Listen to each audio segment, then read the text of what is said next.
Today we're going to start talking about imperialism.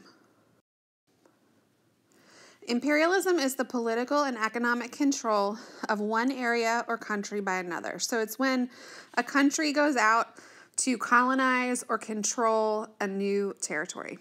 So a little bit of background in the history of imperialism, because we've already really learned about it. We just didn't necessarily use the word imperialism. So in the 15th century, Europeans began to develop empires in places like the Americas. So we know they had colonies in North America, South America, but limited most interactions with places like Africa, Asia, and the Pacific to trading posts. So Europeans had empires in the Americas, trading posts in places like Africa and Asia. In the 18th and 19th centuries, European colonies in places like North America and Latin America went through revolutions, which we've studied, and became independent. So this was a major setback to European power, but Europeans continued to grow their empires in other places like India, South Africa, and the East Indies or Southeast Asia. And then in the 19th century, which is what we're going to be talking about today, Europeans suddenly acquired vast colonial empires throughout the world.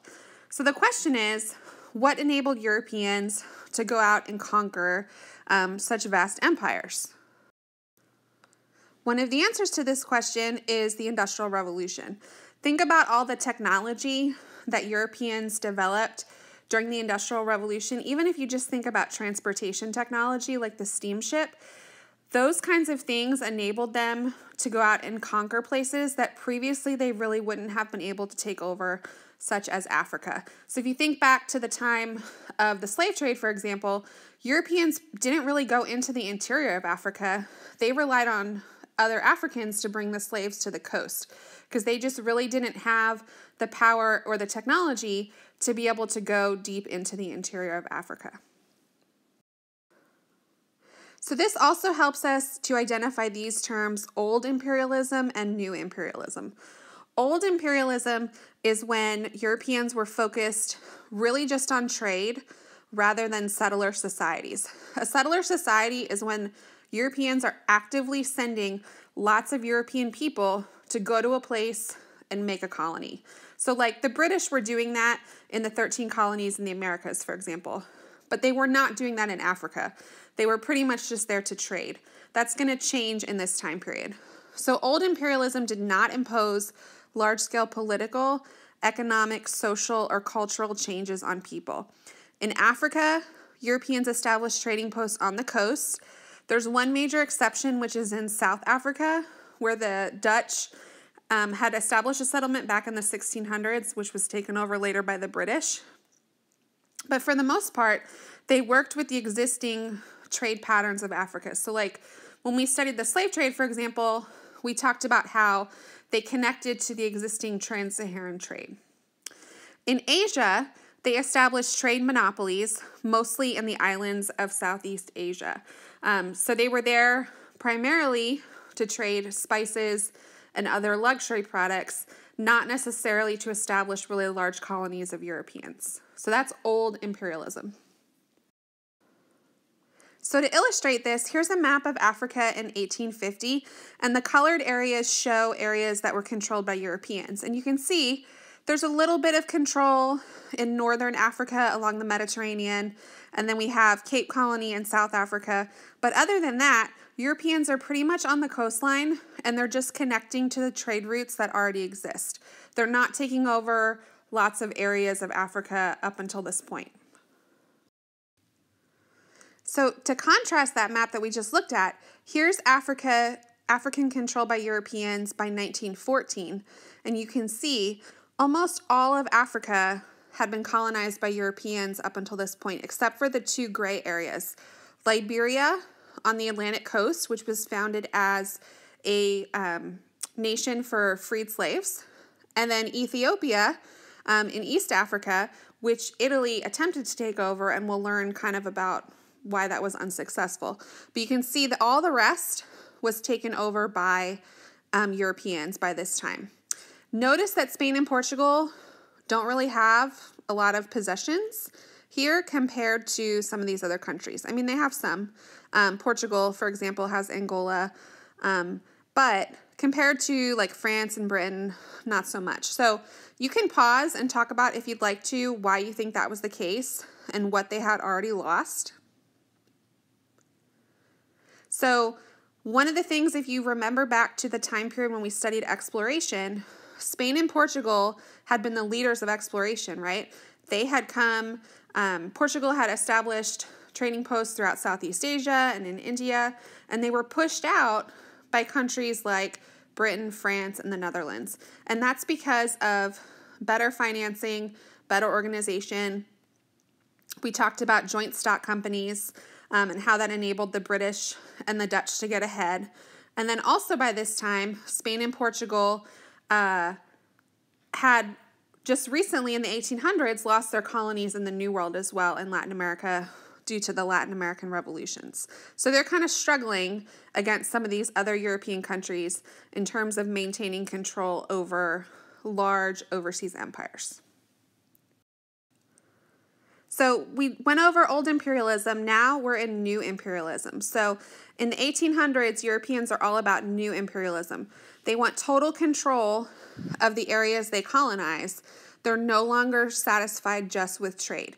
So in places like Asia and Africa, they would like to extend more control. They want to establish a government there, send Europeans to live there. They don't want to just be confined to trade. And there's a lot of different causes of this. And so I'm going to go through these causes in pretty good detail because there's a lot of good information here. So, political causes of imperialism. For Europeans at this time period, we talked previously about how they were in competition for exploration, colonization, all of that. Those rivalries are still happening in the 19th century. So colonies to Europeans means like you have arrived. You are a powerful nation, and so they want to demonstrate to other countries that they're the best and the most powerful. It also was thought to help maintain the balance of power. So Europeans during the 1800s really strove to have one country like not totally dominate the others. So when one country started to get colonies, the others were like, oh my gosh, we have to go out and get colonies too. We don't want to be left behind and become the weaker country. So they always tried to kind of keep each other in check and not let one country become too dominant. And then lastly, nationalism. So nationalism or pride in your nation, part of that at the time was you had a lot of pride as a European that your country had this huge empire that extended your country's influence way beyond Europe. Okay, economic. So colonies provided raw materials that could be taken from the colony and sent back to Europe. And then they also provided a market for European goods. So remember, by this time, Europe is industrializing and they're producing a lot of manufactured products. And so having people in a colony who don't have those manufactured products creates a new market where they can now sell those goods overseas.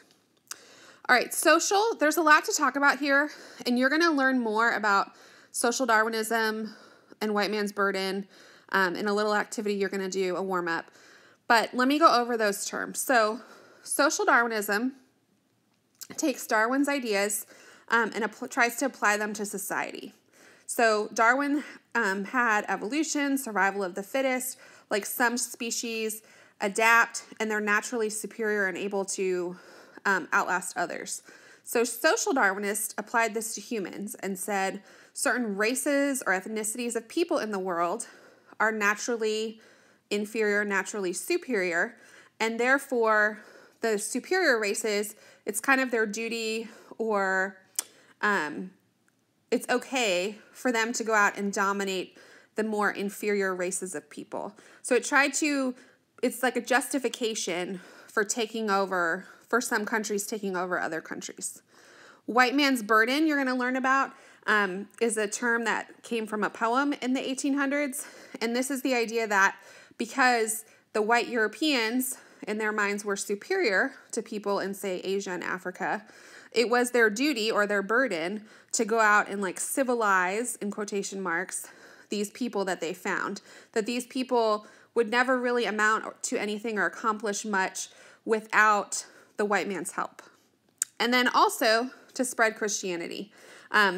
which sometimes they're spreading Christianity and at the same time wiping out native religions. So we have to kind of consider both sides of that.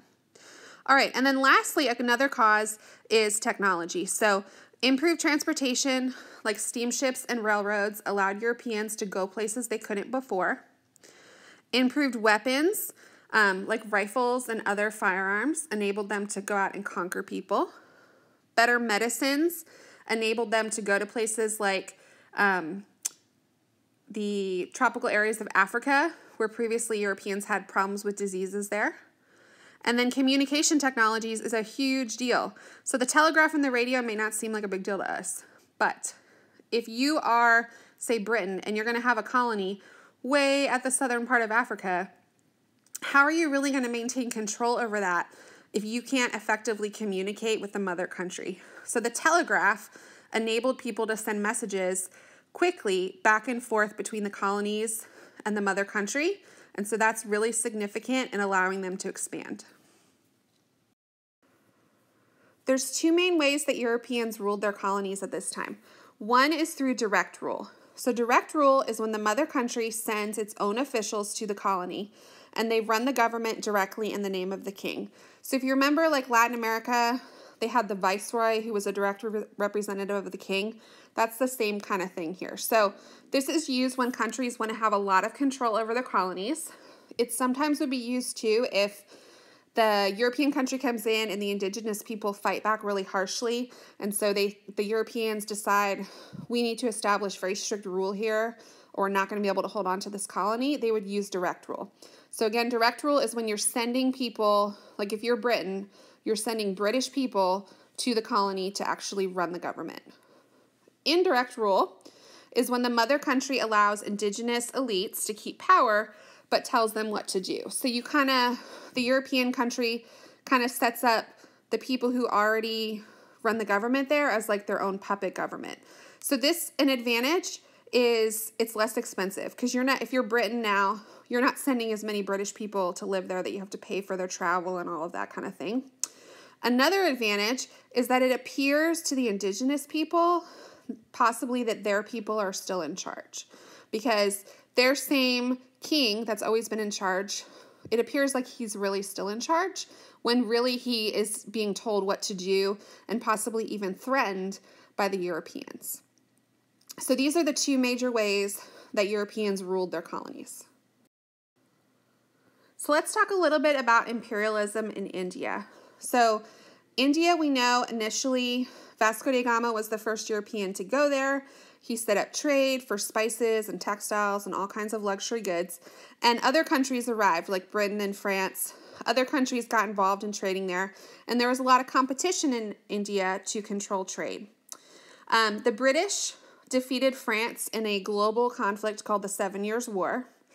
At the same time, the power of the Mughal Empire that we learned about in India, it was on the decline. And so both of these things allowed the British to go out and start conquering up the different regional kingdoms of India and eventually take over pretty much all of India as a British colony.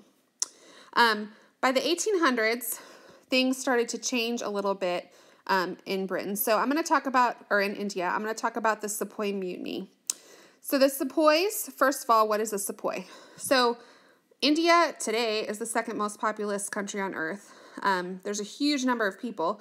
And so even if the British sent a lot of their own people there, they couldn't really have enough people to control all of India. So what the British did is they hired Indian soldiers who were called sepoys. So a sepoy is an Indian soldier, but they're working for the British. Okay.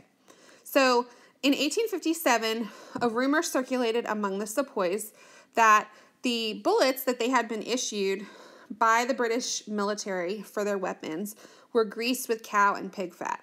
And if you think about the two major religions of India, Hinduism and Islam, both of those would be offensive to one of those religions. So like Muslims, for example, avoid pork, so the pig fat would be offensive to them.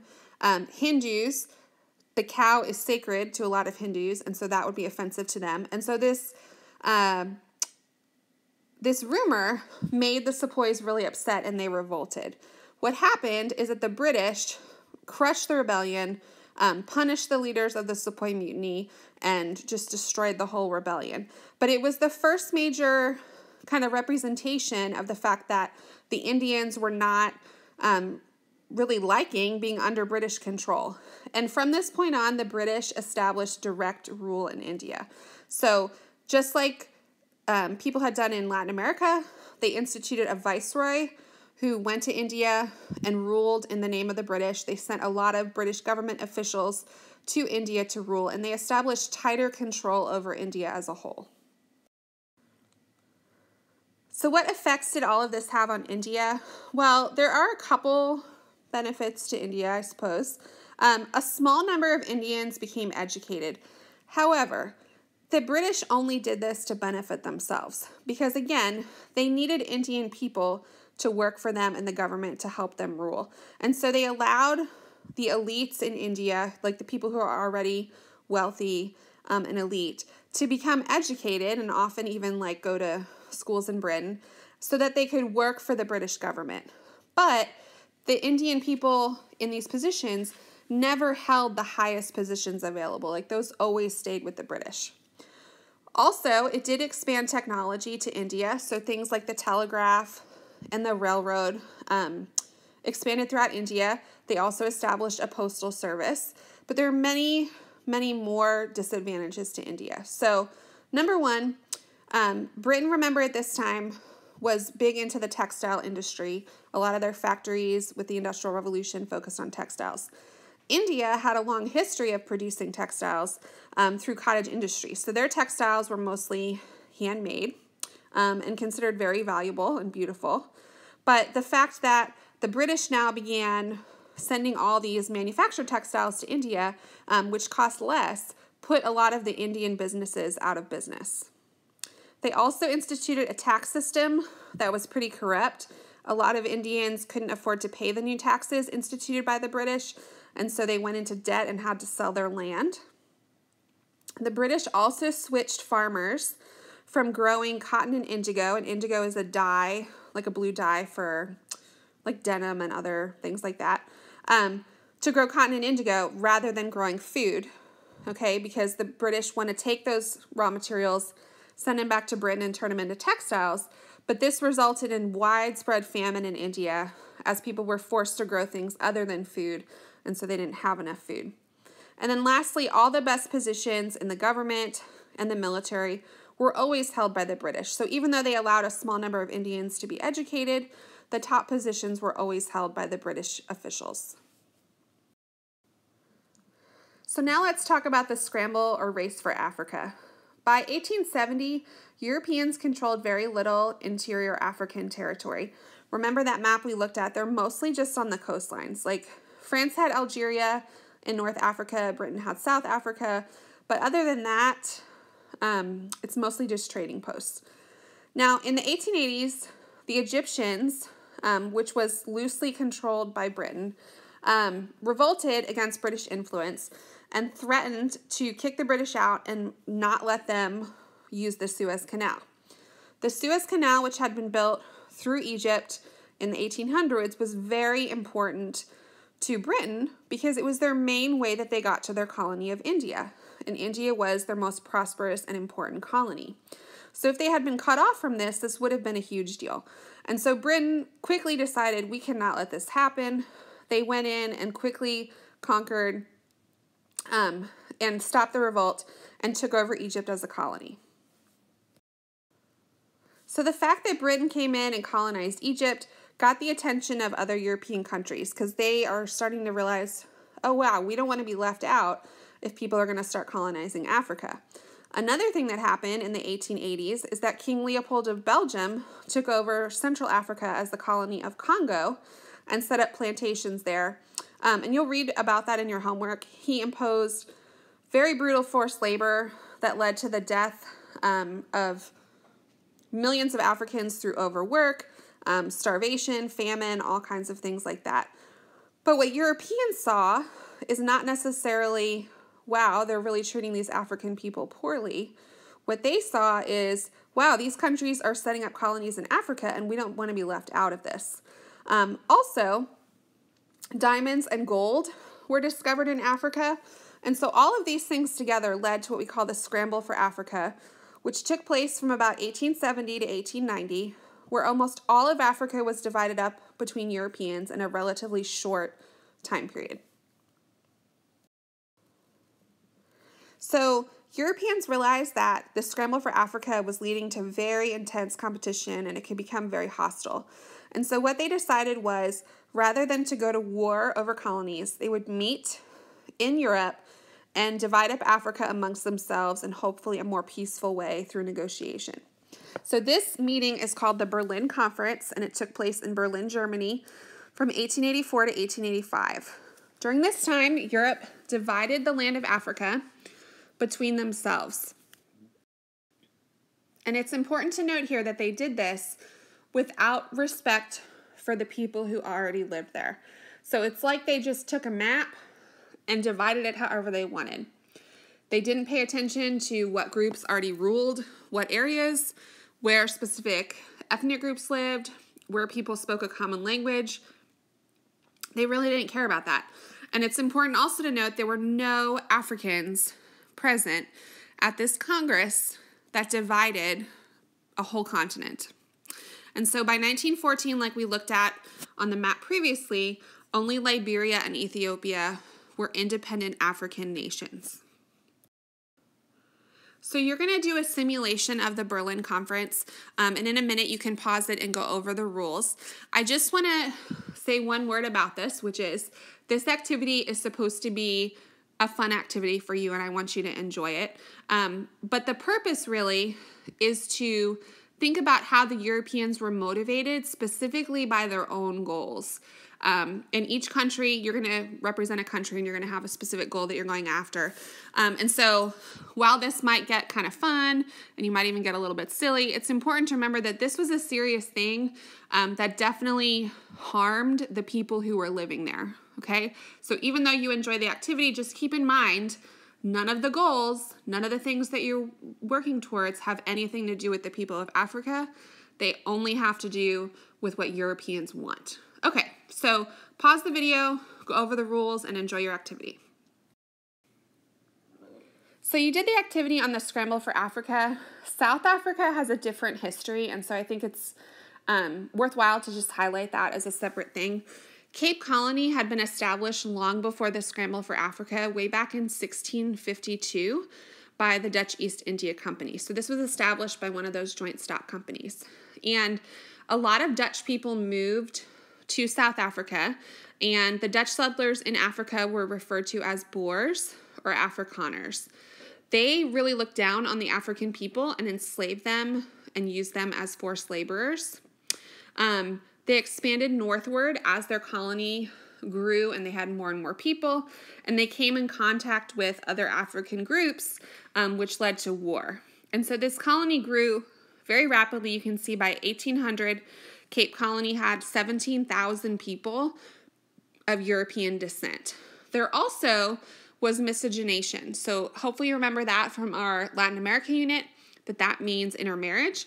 And so this created some different social classes of people based on race. So you have the white settlers who are called the Boers. You have a group of mixed race people, which in South Africa they referred to as colored people. And then you had fully African descent people. Now, following the wars of the French Revolution, the British seized Cape Colony and formally annexed it as part of the British Empire in 1815. And the British, by this point, were working on outlawing slavery in their own empire, and so they wanted to stop the Boer treatment of the Africans and end the enslavement of the Africans by the Boers. And so the Boers tried to escape and make their own colony. They traveled northward, which is called the Great Trek, to try to escape British influence and establish their own colony. And as they traveled north, they established two republics, which you can see on the map here, the Orange Free State and Transvaal, where they tried to get away from the British influence. This all changed, however, when the British discovered diamonds in this region. So a famous British imperialist, Cecil Rhodes, took over as diamonds were discovered, and the British wanted to take even more control over South Africa. And so this tension between the British and the Boers, who are the original Dutch settlers, led to a war called the Boer War in the very late 1800s that the British eventually won.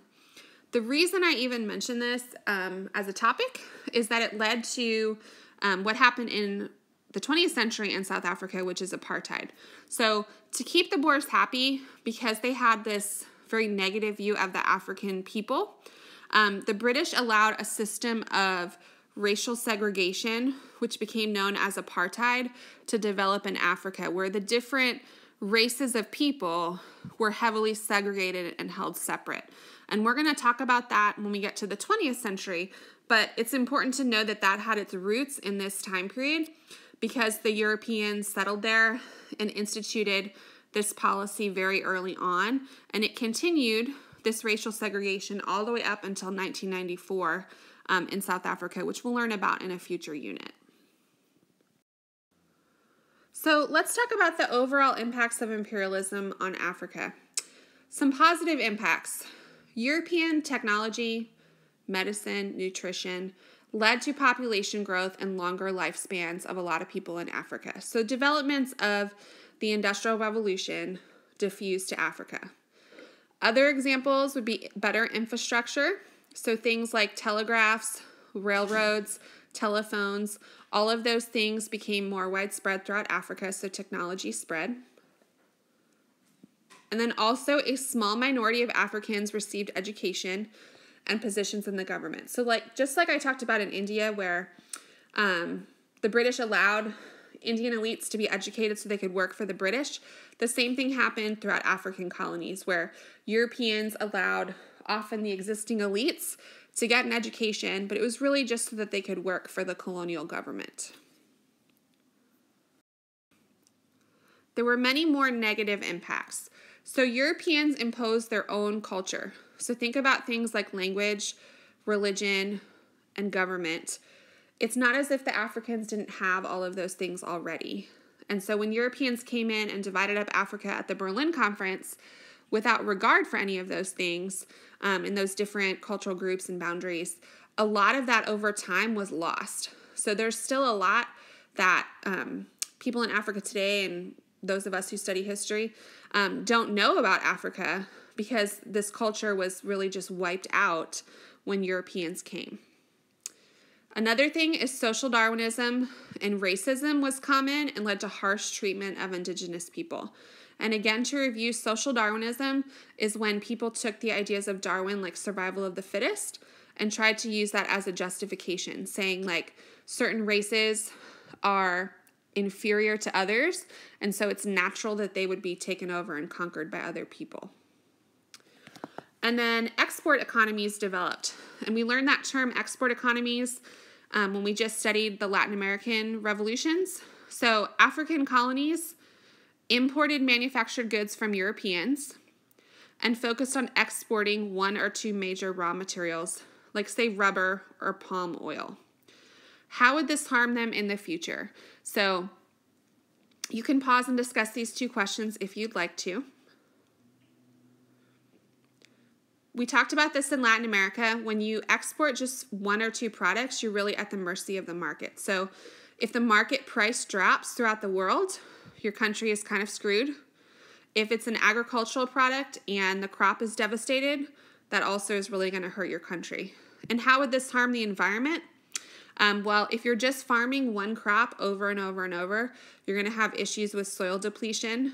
If you are mining things, like say diamonds or metals or something, you're altering the environment, often in ways that are destroy the natural habitat. So anything like that where you focus on one or two major products is definitely a problem. The effects of the Berlin Conference are still felt today. So in the 20th century, we're also going to study different genocides in Africa. And the way that Europeans drew boundaries in Africa during this time without regard for the people that were already there led to future ethnic conflicts because it put people together sometimes that didn't get along. It also pitted different ethnic groups against each other over time, and that led to future conflicts even after those countries became free in the future. So we'll talk briefly about imperialism in Asia.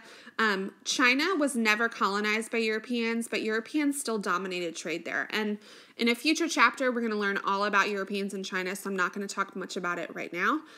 But China, again, was never colonized by Europeans. Like, they didn't actually control the territory. Europeans just had a lot of economic control, which you'll learn about.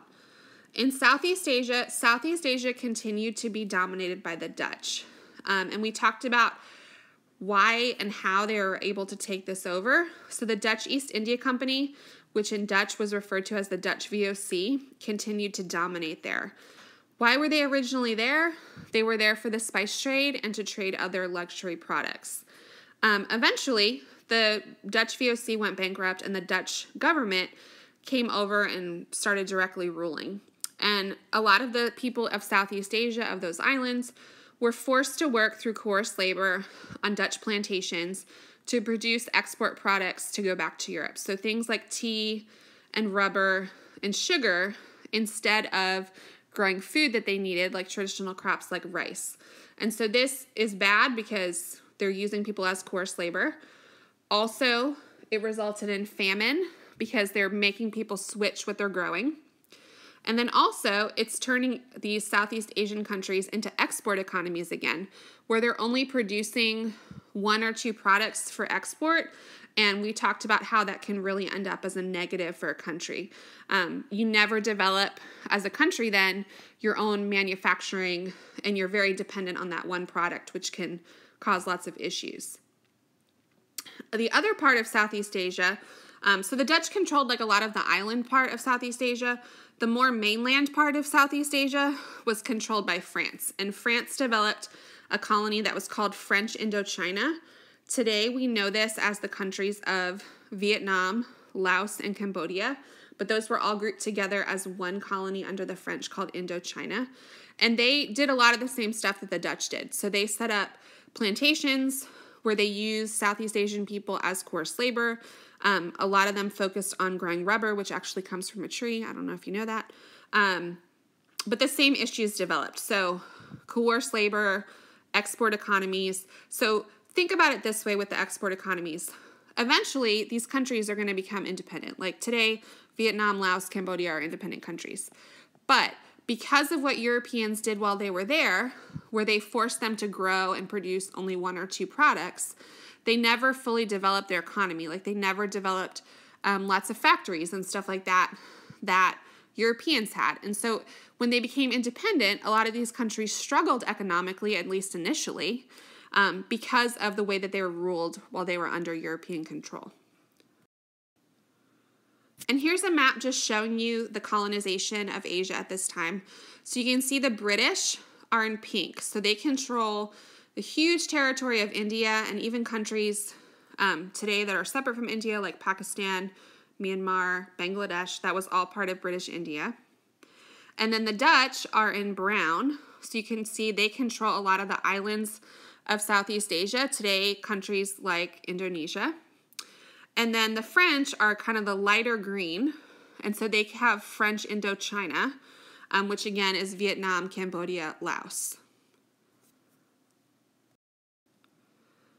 It's also important to remember that there's still imperialism going on in the Americas at this time, even in the United States. And I think we don't often think of America as being a really imperialist country. Well, maybe some people do, but I don't think that's something that's emphasized in school or things like that. But that's still happening. So think about this question. In what ways did the USA or the British still dominate Latin America even after it became independent in the 1830s? So you can pause and discuss that question. So hopefully you talked about the fact that it was like neo-colonialism, we learned that term, where even though Latin America became independent, their economy was still heavily dependent on Europeans and Americans. Also, we learned that countries like America had a lot of companies that went to Latin America and bought up a lot of land and were able to exert a lot of political influence over Latin America. So that's neo-colonialism. Even though they were technically independent, they're still heavily dominated by other countries. All right, and then here's another question you can pause and discuss. In what way could historians argue that the United States was an imperialist nation in its westward expansion during the 1800s? So you can pause and discuss that.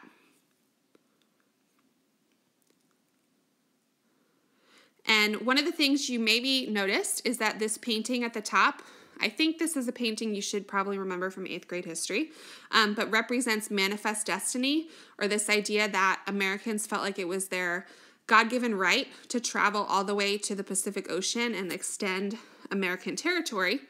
But of course, we know it's not as if there were not people living there. There were Native American groups all throughout North America that were taken over by the United States. A lot of them treated very, very poorly. A lot of them conquered militarily by the United States. And so the United States definitely is an imperialist nation in those ways as well. The last thing is to recognize that it's not as if these people throughout the world were just readily taken over by Europeans or by the Americans. There are many, many significant examples of people fighting back and attempting to resist imperialism. So one example I would again think that you know from 8th grade history is the idea of the Cherokee, or the story of the Cherokee Nation. So the Cherokees held some very fertile farmland within the state of Georgia, and the U.S. government wanted to take this over and relocate the Cherokee people to a reservation and somewhere else. The Cherokee refused to give up their lands to the U.S. government, and they actually sued the federal government, claiming that they were their own independent nation and that the U.S. had no right to take them over. The U.S. Supreme Court in the 1800s ruled against the Cherokee and said that they had no legal right to sue, they were not a nation, and that the U.S. was going to take over their land and they were going to be relocated. And so this movement of the Cherokee to their new reservation in Oklahoma is called the Trail of Tears, because during this journey, at least 4,000 died due to hunger, terrible conditions, things like that along the way. So that's an example of where they actually tried to use the legal system to resist imperialism. Another thing that people did is often turn to religion and traditional beliefs. So an example, the Xhosa cattle killing is in Africa. So the Xhosa people were people in South Africa who were being pushed by the British to give up their land and become laborers for the British. And they're one of their main economic activities is they were cattle ranchers. And so at the same time that they're fighting against the British and there's all this tension about giving up their land, an illness was spread among the Xhosa cattle. And the Xhosa believed that this was due to evil spirits that had descended upon their herds and were killing their cattle. And so they believed that in order to free the evil spirits, wipe out the evil spirits, and therefore get rid of the British along with the evil spirits, they needed to slaughter their cattle and destroy their crops that were infested with these evil spirits. Now, this may sound crazy to us, all right, but this is an example, and there's lots of examples in history where when people feel like they have no hope, like the Xhosa people in this example are probably not going to ultimately be successful against the British. The British have really good technology, they have firearms, and so the Xhosa are probably going to be defeated, all right? And so there's examples through history where in this type of situation, people turn towards their traditional beliefs, even though they may seem a little crazy to us today, to make them give themselves hope and give themselves motivation to keep fighting and to keep going. And so even though to us it may be obvious, if you kill your cattle and destroy your crops, you're going to have famine and a lot of people are going to starve to death, they were really trying to rely on their traditional beliefs to give them hope in this situation. And so they thought that by doing this, they'd release the evil spirits and that would drive away the British. What happened is that did not happen. And because this was one of their main economic activities, it resulted in a lot of famine, and they were taken over by the British anyway. And we're going to look at other examples of this throughout the next few chapters as we look at imperialism throughout the world, of people relying on traditional beliefs. But both of these are significant because they are specific examples of how people attempted to resist imperialism and take over in different ways.